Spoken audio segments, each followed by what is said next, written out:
सभी साथियों को जय भीम, जय हिंद, जय भारत। आज हमारे साथ बाबूजी हैं, डॉक्टर साहब हैं, सब लोग परिचित हैं। सर, आपसे सम्मानित अधिकार को आप टाइम दे रहे हैं, उसके लिए बहुत बहुत धन्यवाद है, साधुवाद है। आज हमारा देश 150वीं जयंती सरदार पटेल जी की मना रहा है।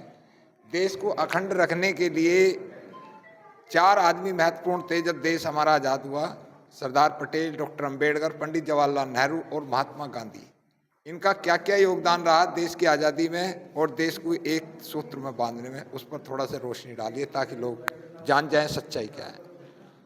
जय भीम, नमो बुद्धाय। देवेंद्र जी, आपने आज जो ये प्रश्न पूछा है, इसमें मैं एक थोड़ा सा संशोधन करना चाहूँगा कि भारत के स्वतंत्रता के इतिहास में एक नाम में और जोड़ना चाहूँगा। जी जी वो जिनकी वजह से हमको स्वतंत्रता मिली, जी, सुभाष चंद्र बोस। वो नेताजी सुभाष चंद्र बोस हाँ। से।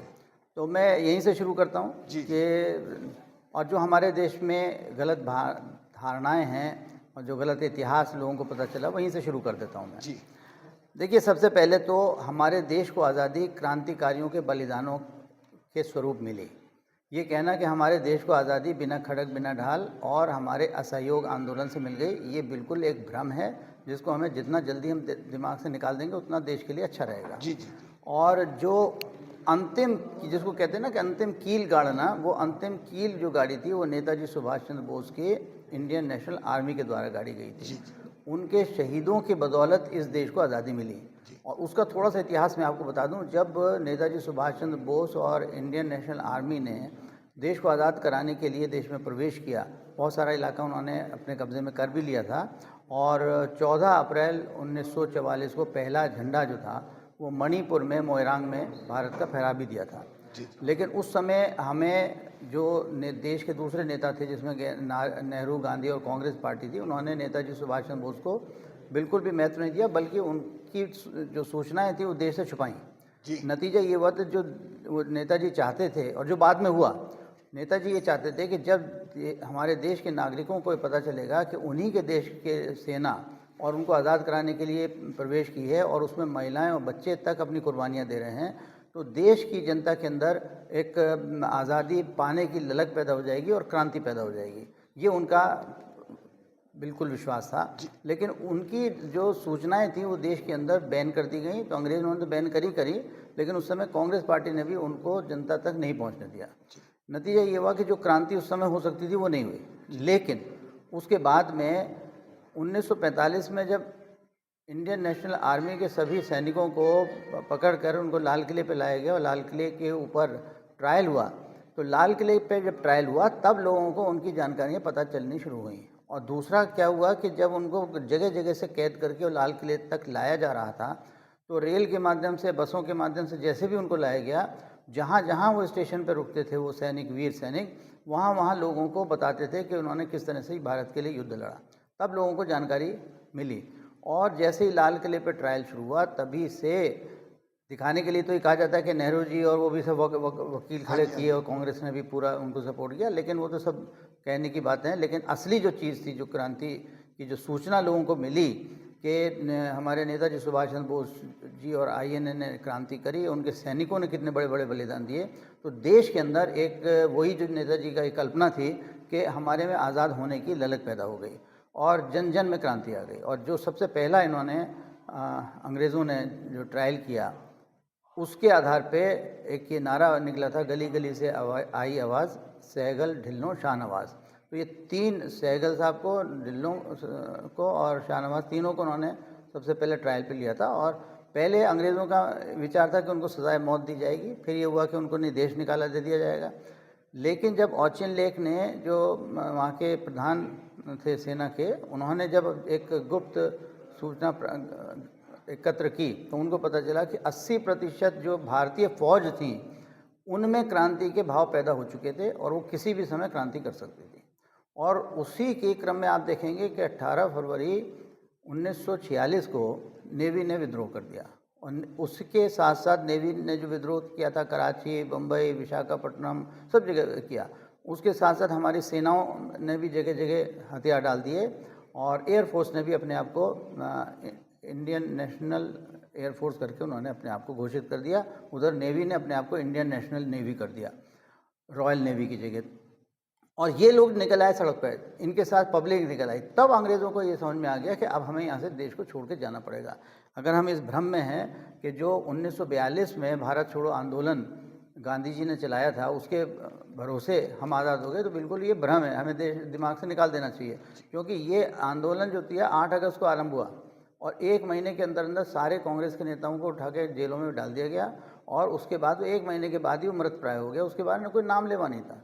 तो जो 1947 में देश को आज़ादी मिली, वो नेताजी सुभाष चंद्र बोस, हमारे देश के क्रांतिकारियों और INA की फौज के सिपाहियों के बलिदानों के आधार जब पर उन्होंने हुई। नारा दिया था तुम मुझे खून दो मैं तुम्हें आज़ादी दूंगा। हाँ, ये उन्होंने जब उन्होंने भारत के ऊपर आज़ाद कराने के लिए आक्रमण किया था तो बर्मा में उन्होंने नारा दिया था तुम मुझे खून दो मैं तुमको आज़ादी दूंगा। क्योंकि उनका कहना था कि आज़ादी ऐसी चीज़ नहीं जो कोई भीख में दे देगा, आज़ादी तो खून की कीमत चुका के मिलती है। और वही हमारे देश को बताया नहीं गया कि कितनी बड़ी हम लोगों ने कीमत चुकाई। तो सबसे पहले मैं नेताजी सुभाष चंद्र बोस का मैं बताना चाहता हूँ कि उन्होंने जो बात कही थी वही हुई और उनके द्वारा हमको आज़ादी दिलाई गई, नेहरू गांधी के द्वारा नहीं दिलाई गई। दूसरी बात, मैं गांधी जी और नेहरू जी जो देश के प्रथम प्रधानमंत्री बने, धोखा सरदार पटेल को लोग पसंद करते थे लेकिन नेहरू जी को जबरदस्ती बनाया। हमारे देश के साथ और हमारे देश के साथ और सरदार पटेल के साथ जितना बड़ा धोखा गांधी जी ने किया, मैं नहीं समझता कि इतना बड़ा आदमी होकर उनको करना चाहिए था। उनको भारत का भविष्य सोचना चाहिए था, लेकिन उन्होंने उनकी जो सोच थी वो मैं समझता हूँ बिल्कुल सही नहीं थी कि उन्होंने जिस समय सारे प्रदेश भारत के अंदर जितने भी उस समय प्रदेश थे उन सब की जो कार्य समितियाँ थीं उनके द्वारा नेहरू जी को न चाहकर और सरदार पटेल को चाहा गया था कि सरदार पटेल कांग्रेस के अध्यक्ष बने और जब कांग्रेस के अध्यक्ष बनेंगे तो वही हमारे देश के प्रथम प्रधानमंत्री बनेंगे। अगर गांधी जी ने ये धोखा न किया होता तो नेहरू जी के स्थान पर सरदार पटेल हमारे देश के पहले प्रधानमंत्री बने होते और देश की दशा और दिशा बिल्कुल ही एक सकारात्मक दिशा में होती, न कि जैसे कि हो गई। दूसरी बात मैं ये कहना चाहूँगा आज़ादी के संबंध में कि नेहरू और गांधी जी की अपरिपक्वता के कारण देश का विभाजन हुआ। हम ये कह दें कि अंग्रेज़ देश को डिवाइड कर गए। अंग्रेज़ देश को डिवाइड नहीं कर गए। जो कैबिनेट मिशन भेजा था सबसे पहले एटली साहब ने, जब उनको ये दिखाई दे गया कि देश को हमें अब आज़ाद करना ही करना है, तो उन्होंने सबसे पहले मार्च 1946 में कैबिनेट मिशन भेजा। कैबिनेट मिशन का यही काम था कि वो दोनों पक्षों से, मुस्लिम लीग से और कांग्रेस से बात करके भारत को विभाजित ना होने दे और देश को एक रखते हुए आज़ाद किया जाए। ये जिन्ना इस बात के ऊपर तैयार हो गए थे, लेकिन उनकी अपनी शर्तें थीं जो कि शर्तें हमें मान्य नहीं थीं। लेकिन जिस तरीके से गांधी जी ने और नेहरू जी ने, गांधी जी तो मूक दर्शक बने रहे, लेकिन नेहरू जी ने जिस तरह से अपरिपक्वता के तरह से जिन्होंने उसको डील किया सिचुएशन को, तो एक समय आया कि जिन्ना ने भी अपने आप को विथड्रॉ कर लिया और उसने डायरेक्ट एक्शन प्लान का घोषणा कर दी। वो दिन था कि जब हमारा ये तय हो गया कि अब हमारा देश डिवाइड होगा। तो देश को डिवाइड होने में भी मुख्य रूप से अगर मैं दोषी मानता हूँ तो अंग्रेज़ों से भी ज़्यादा मैं दोषी नेहरू जी को मानता हूँ। और जिन्ना का तो अपना स्वार्थ था, लेकिन वो मैनेज हो जाता। उसको गांधी जी को इस बात के बारे में पता था कि जिन्ना को ट्यूबरकुलोसिस थी जो कि अंतिम सांसें गिन रहा था, वो ज़्यादा दिन चलने वाला नहीं था। अगर गांधी जी अगर अपने सही तरीके से डिप्लोमेसी से काम लेते, उस समय नेहरू जी को ही अगर उन्होंने प्रधानमंत्री बनाना था तो नेहरू जी को समझाते कि भाई इसको तुम एकोमोडेट करो, साल 1.5 साल की बात है, अपने आप ही ये नहीं रहेगा। तो जब वो नहीं रहते तो जो मुसलमानों के अंदर जोश भर रहे थे कि हमें अलग देश चाहिए, अलग देश चाहिए, वो चीज़ ख़त्म हो जाती। देखिए, हिंदुस्तान के अंदर जो मुसलमान और हिंदू है वो बहुत समय से रहता रहा है। हाँ जी। और आज भी रहता है। हाँ जी। देश के डिवाइड होने से हुआ क्या? देश के डिवाइड होने से देश कमज़ोर हो गया।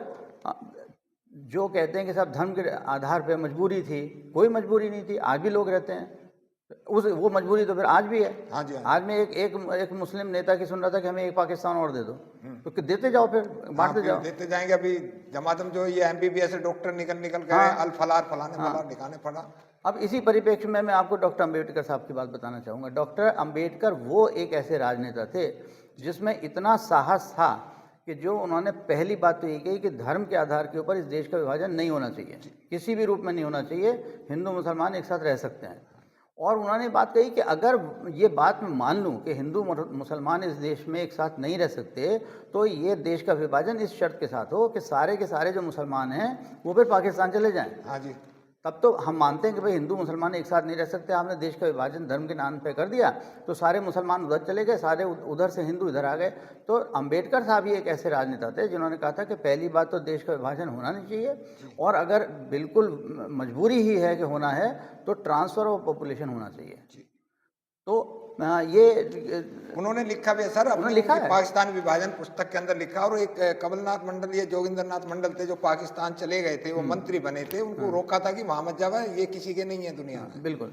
और उसके बाद आप ले लीजिए कि जब हमारे देश के संविधान बनाने वाली बात आई जी, तो कुछ भी आप कहिए, चाहे उनको कहते हैं कि साहब वो ड्राफ्ट समिति के अध्यक्ष थे, लेकिन उसमें तो और लोग भी थे। लेकिन देखिए, आप आज भी जानते हैं, आज किसी भी प्रशासनिक इकाई में देख लीजिए, समितियां तो बनती हैं लेकिन समिति में काम करने वाला एक या दो ही लोग होते हैं। हाँ जी, हाँ जी। तो उस ड्राफ्ट समिति में भी कहने के लिए आप 7 सदस्य हों, लेकिन करने वाले डॉक्टर अम्बेडकर साहब और एक राव साहब ये थे।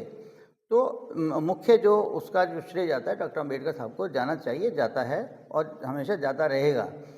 यहाँ मैं जो मुख्य बात आपको बताना चाहता हूँ कि जो डॉक्टर अम्बेडकर साहब संविधान में चीज़ें लाना चाहते थे, वो नेहरू जी ने नहीं लाने दी। जी जी, जैसे Hindu code bill. Hindu code bill, हाँ जी। हिंदू कोड बिल था। इसके अलावा वो उनका कहना था कि धारा 370 नहीं होनी चाहिए, हाँ जी। कॉमन सिविल कोड होना चाहिए। ये सारी बातें जो आज की सरकार कह रही है कि हम लाएंगे, जो उन्होंने धारा 370 हटाई है, तो ये वो तो लानी ही नहीं थी, आनी ही नहीं थी अगर अम्बेडकर साहब की चली होती पूरी तो। जी जी और जो कॉमन सिविल कोड की बात है, डॉक्टर अम्बेडकर साहब ने कहा था। जी, तो डॉक्टर अम्बेडकर साहब के जो विचार थे वो पूरी तरह से संविधान में इन लोगों ने आने नहीं दिए। उन्होंने कहा था सामाजिक एकता लाओ। जी उन्होंने कहा था कि जो हमारे एक बहुत बड़े वर्ग को आपने सामाजिक न्याय से वंचित किया है, सुविधाओं से वंचित किया है, उसके बदले उनको 10 साल के लिए आरक्षण दो, लेकिन इस 10 साल के अंदर आप उनको अपना लो, उनको अपने बराबर ले आओ, उनको वो सब सुविधाएं दे दो, उनको सामाजिक सम्मान दे दो। आपने वो तो दिया नहीं। तो अंबेडकर साहब की सोच बहुत दूरगामी थी और देश हित में थी। फिर अगर डॉक्टर अंबेडकर साहब की एक बात आप देखिए जो आज भी बहुत ही सार्थक है कि जाति विहीन समाज के बिना स्वराज अधूरा हो। ये वो थे जो बिल्कुल उन्होंने निष्पक्ष रूप से कही। और आज भी आप देखिए, देश की सबसे बड़ी जो कमी है और जो आवश्यकता है वो जाति विहीन समाज की है। ये डॉक्टर अंबेडकर साहब ने कहा था कि आप कितने भी आज़ादी ले लीजिए, वो आज़ादी कैसी, आपने विदेशियों से आज़ादी ले ली, अब एक वर्ग दूसरे वर्ग पे को शासन कर रहा है, तो ये तो नहीं चलेगा ना। तो आज भी ज़रूरत है इस देश की कि अगर देश को हमें एकजुट रखना है, मजबूत बनाना है, तो डॉक्टर अम्बेडकर साहब की जो अवधारणा थी कि जाति विहीन समाज के बिना स्वराज अधूरा, उसको हमें मानना पड़ेगा। और तो मैंने आपको देखिए नेताजी सुभाष चंद्र बोस के बारे में बताया, मैंने आपको नेहरू जी के बताया कि नेहरू जी पूरी तरह एक अपरिपक्व राजनेता थे, जिनका कोई दृष्टि नहीं थी, कोई विजन नहीं था, और उनको ज़बरदस्ती आपने गद्दी के ऊपर बिठा दिया। इस पूरे खेल के धोखे के जो जिम्मेदार थे वो गांधी जी थे। और गांधी जी को कहा जाता है कि वो भारत के राष्ट्रपिता हैं। भाई, भारत तो राष्ट्र सदियों से है, सदियों से क्या, मैं तो कहूँ कि चिरकाल से है, उसकी तो आप कभी शुरुआत ही नहीं कर सकते। तो वो राष्ट्रपिता कहाँ से हो गए? नहीं, राष्ट्र का पिता कौन हो जाएगा? राष्ट्र का पिता हैं वो, मैं मानता हूँ गांधी जी राष्ट्रपिता हैं, लेकिन वो पाकिस्तान के राष्ट्रपिता हैं। हाँ जी, वो भारत के राष्ट्रपिता नहीं हो सकते। गांधी जी पाकिस्तान के राष्ट्रपिता हैं, भारत के तो राष्ट्रसंता हैं। अगर इस देश को आज जिन समस्याओं के सामने से हम गुजर रहे हैं, आप देखें, ज़रा गंभीरता से देखो, मेरी बात को आप नोट कर लीजिएगा कि एक दिन वो अगर हम नहीं समझे तो राष्ट्र हंता के रूप में गांधी जी को जो बच्चे खुचे लोग रह जाएंगे ना, वो याद करेंगे कि अगर देश राष्ट्र हंता तो कोई था कि जिसकी नींव ऐसी खराब डाल गया कि जिसका अंत में गिरना ज़रूरी है, तय है। तो ये गांधी जी का रोल हो गया। सर, जब से देश आज़ाद हुआ है और दमादम जितने ब्लास्ट कोई भी चीज़ हो रहा है, वो एक ही धर्म के लोगों का ज़्यादातर उजागर हो रहा है, दमादम। और वही लोग जो है 1947 से अटैक करते रहे। अब कुछ देश के गद्दार और लोग भी पकड़े जा रहे हैं, गद्दार की कोई वो तो है नहीं। देखिए, इसके लिए क्या करा जाए? देखिए, इसमें आप एक बात तो ये समझ लीजिए कि अगर मैं एक किताब में विश्वास रखता हूँ, जी जी, और मेरी किताब ये कहती है कि जो मेरे धर्म को मानने वाले लोग नहीं हैं वो सारे काफिर हैं, हाँ जी, हाँ जी, और उनको मारो, हाँ, तो मैं क्या करूँगा? मेरे तो मन में जब से मैं पैदा हुआ, मदरसे में गया, तो मुझे ये ठोक बजा के मेरे दिमाग में यही भरा जा रहा है ना जी जी कि जो जितने भी इस्लाम को मानने वाले लोग नहीं हैं, चाहे वो कोई भी हो, हाँ जी हाँ जी, वो सब वो तो काफिर पूरी हैं। दुनिया में उन्होंने लिख दिया कि जो हाँ, मुसलमान नहीं है वो काफिर है। हाँ, और उनको जीने का कुछ भी कोई हम अधिकार नहीं है। जी जी तो ये मारेंगे काटेंगे नहीं तो क्या करेंगे, जी जी है ना। और इनको आप ये सोचें कि ये कैसे इनमें सुधार। और ये भी मैं आपको बता दूं कि ऐसे सब लोग नहीं हैं, जी जी ऐसे बहुत बड़ी संख्या में है। अगर मैं कहूँ कि 90 से 95% लोग ऐसे हैं कि जो मॉडरेट्स हैं, जिनके विचारधारा ऐसी नहीं है, वो अपने आप में कुछ भी सोचें लेकिन वो प्रैक्टिकली उसको लागू नहीं करना चाहते। लेकिन उनके साथ समस्या क्या है कि वो चुप रहते हैं, हाँ जी मौन रहते हैं। हाँ जी जो 5-10% लोग हैं, जो दुष्ट लोग हैं, जो आतताई हैं, वो अपने हरकतें दिखाते रहते हैं और उसका विरोध जिनको करना चाहिए वो नहीं करते। नतीजा क्या होता है कि जो 5-7% लोग हैं उनके हौसले और बुलंद होते चले जाते हैं।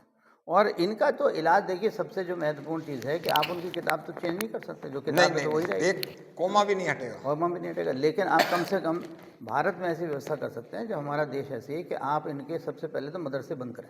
जी मदरसे जो हैं वहीं वो जड़ है हाँ जी कि जहाँ पर आप धार्मिक अतिवाद इनको सिखाते हैं। जी जब सारे स्कूल हैं, हम कॉमन सिविल कोड की बात करते जी। हैं, उनको सबको समान शिक्षा मिलनी चाहिए, तो उनको भी समान शिक्षा मिलनी चाहिए। हाँ जी। जितने भी मदरसे हैं, और मैं खाली मदरसों की बात नहीं कर रहा हूँ, जितने भी रिलीजियस स्कूल्स हैं, जी जी चाहे वो मदरसे हों, चाहे अगर वो हिंदू या जैन या बौद्ध के भी, जो इस तरह के हैं, जो बच्चों को नॉर्मल पढ़ाई से हटा के केवल धर्म की दीक्षा देते हैं, वो सारे के सारे बंद कर दिए हाँ जाने जी हाँ चाहिए। जब वहाँ से जब बच्चा जब बड़ा हो जाता है ना, एक्चुअली क्या है ना, जब बच्चा छोटा है, आपने उसके मन में जो कुछ भी भर दिया वो जम जाएगा, वो चेंज नहीं होगा। जी लेकिन जब आप बड़े हो जाएंगे और तब जब आप पढ़ेंगे तो आप में विवेक आ जाता है। जी आप विवेक आ जाता है तो आप सोचेंगे कि क्या मैं दूसरे को मारूं, जी क्या मैं उसका कत्ल करूं, उससे मुझे क्या लाभ होने जा रहा है। तो आप 10 बार सोचेंगे। लेकिन अगर आप छोटे से ही आपके दिमाग में भर दिया गया तो आप विवेक ही उत्पन्न नहीं होगा। ये मेरा सोच है। सर, मेरा एक बस चलते चलते एक सवाल है कि इस देश में कुछ करो या मत करो, इस देश से उर्दू की किताबें छपनी बंद होनी चाहिए। ये पता नहीं, क्योंकि उर्दू केवल एक ही समाज पढ़ता, बाकी कोई पढ़ता ही नहीं है पूरे देश में। सरदार नहीं पढ़ रहा, बुद्धिस्ट नहीं पढ़ रहा, हिंदू नहीं पढ़ रहा, जैन नहीं पढ़ रहा, सिख कोई पढ़ता है? कोई नहीं पढ़ रहा। अब वो क्या लिख के कहाँ भेज रहे हैं उसका कैसा पता नहीं चलेगा? देवेंद्र जी, मैं थोड़ा सा यहाँ से आप इसमें थोड़ा सा मेरा विचार भिन्न है। देखो, भाषा को हम दोष नहीं दे सकते। नहीं, भाषा नहीं कह अगर रहा आप मैं। उर्दू भाषा भाई देखेंगे ना, इंग्लिश पूरी दुनिया पढ़ हाँ, सकती है। नहीं, मैं वो ठीक है, मैं आपको एक चीज़ बताना चाहूँ, उर्दू भाषा बहुत ही अच्छी भाषा है। हाँ, बहुत है अच्छी ना? है, लेकिन अब सब पे लागू करो। लेकिन सवाल ये ना कि इसको पढ़कर ऐसे लोग, हमारे ऐसे बुद्धिमान लोग होने चाहिए कि जो सब किताबों को पढ़ें। देखें, जो भी किताब जिसमें कि राष्ट्र की विरोधी चीज़ें लिखी गई हैं, जी, जी। जिसमें मानवता की विरोधी बातें लिखी गई हैं, उनको बैन कर दिया जाए। जी। हम भाषा बैन ना करें, क्योंकि भाषा नहीं, उर्दू हाँ, को एक चैप्टर आप सभी स्कूलों में लागू कर दो, ताकि सभी तो पढ़ें। ये तो पता चले भाई FNR है या ये ABCD क्या लिखा हुआ है। नहीं, ये भाषा तो सबको, सभी में लागू कर दो। भाषा बड़ी अच्छी भाषा है, लोगों को पढ़नी चाहिए, लेकिन उस भाषा का गलत उपयोग नहीं करना चाहिए। जी, जी। और कम से कम देखिए, सब जनता पढ़े ना पढ़े, जी। लेकिन हमारे कुछ ऐसे स्कॉलर्स हो सकते हैं जो हमारे एक सेल कोई भारत सरकार बनाए, जिसका काम केवल ये हो कि आपने संस्कृत में लिखा, आपने पाली में लिखा, आपने वैदिक भाषा में लिखा, आपने उर्दू में लिखा, आपने अंग्रेज़ी में लिखा। जहाँ भी राष्ट्र विरोधी बातें लिखी होंगी, जहाँ भी मानवता विरोधी बातें लिखी होंगी, न केवल आप उन किताबों को बैन करेंगे, आप उन किताबों के पब्लिशर्स को बैन करेंगे और आप उन लोगों के लेखकों को बैन करेंगे। तो ये होना चाहिए, मैं समझता बहुत हूँ। बहुत धन्यवाद आपका। बस चलते चलते यूथ को ऐसा दे दीजिए जो एक देश, एक संविधान और सभी लोग खुशहाल रहें। मेरा यूथ को संदेश ये है कि आप याद रखिए कि राष्ट्र प्रथम, सदैव प्रथम। जी कुछ भी आप करें, जी आप अपने दीन का पालन करिए, आप अपनी सारी इच्छाओं की पूर्ति करिए, लेकिन जो कुछ भी करें, जो कुछ भी पढ़ें, उसमें सबसे पहले आप ये सोचें कि हमारा देश प्रथम है, प्रथम देश, और राष्ट्र देश। राष्ट्र प्रथम है। और जब हम प्रथम देश प्रथम बात करेंगे तो जाहिर सी बात है कि ये देश का जो है संविधान पे चलता है, तो हमें संविधान भी अपना समझना है। हाँ, अगर कहीं जैसे कि ना अम्बेडकर साहब ने भी ये कहा था, तथागत भगवान बुद्ध ने भी ये बात कही थी कि हर समय परिवर्तित होता रहता है। अगर परिवर्तित होते समय के साथ उस संविधान में किसी संशोधन की आवश्यकता है तो उसको खुले दिमाग से सोचते हुए, ये बात ध्यान में रखते हुए कि जो भी संशोधन किए जाएं वो केवल राष्ट्र हित में हो, राष्ट्र को सशक्त बनाने के लिए हो और मानवतावादी हो, यही उसमें संशोधन हो। नहीं तो हमारा एक संविधान होना चाहिए, एक देश, एक संविधान, और राष्ट्र प्रथम, सदैव प्रथम। ये मेरा अपने यूथ को संदेश है। बहुत बहुत धन्यवाद सम्मानित अधिकार को टाप देने के लिए। बाबूजी हमारे कीमती समय देते रहते हैं, इससे खुशी की हमारे लिए बहुत अच्छी बात है। और लाइक शेयर कमेंट जरूर करेंगे। नमो बुद्धाय, जय भीम, जय हिंद। नमो